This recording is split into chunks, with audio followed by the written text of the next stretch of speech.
So once you get all of your drywall hung, before you move on to taping and finishing, you got to make sure all of your corner beads or any other miscellaneous trim is installed. So let's go ahead and talk about these.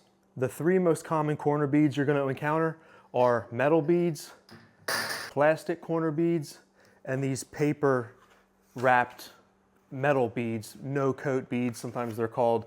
All three of them have their own pros and cons. This isn't the place to get into why you would use one over the other. I'm gonna go ahead and use the metal bead here because it's cheap, it's durable, they're easy to install, and I kind of just grew up using these. I would say briefly that the plastic beads, oftentimes you'll be working in wet areas where having a metal bead might not necessarily be the best idea. So sometimes you'll find plastic beads there.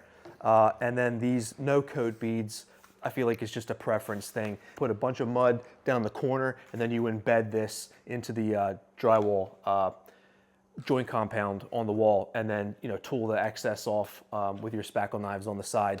The plastic beads install typically with spray adhesive on the drywall, spray adhesive on the corner bead itself, and then you put it on the wall and put staples through the plastic into the drywall.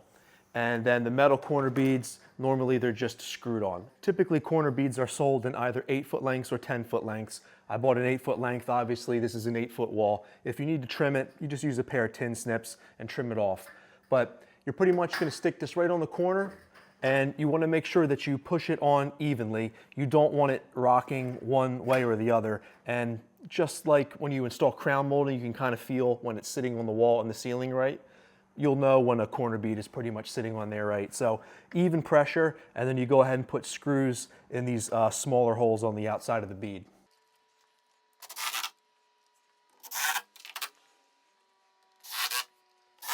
It's not a bad idea to use a straight edge, a spackle knife or otherwise, and make sure that your screws are set deep enough that they're not going to be sticking out, that your knife is going to hit them when you go to finish it. Check both sides. It's also a good way to tell if you put the bead on evenly. So you want to get all your drywall hung, get your corner beads on, any other trim that you need to have installed, and then we're ready to tape.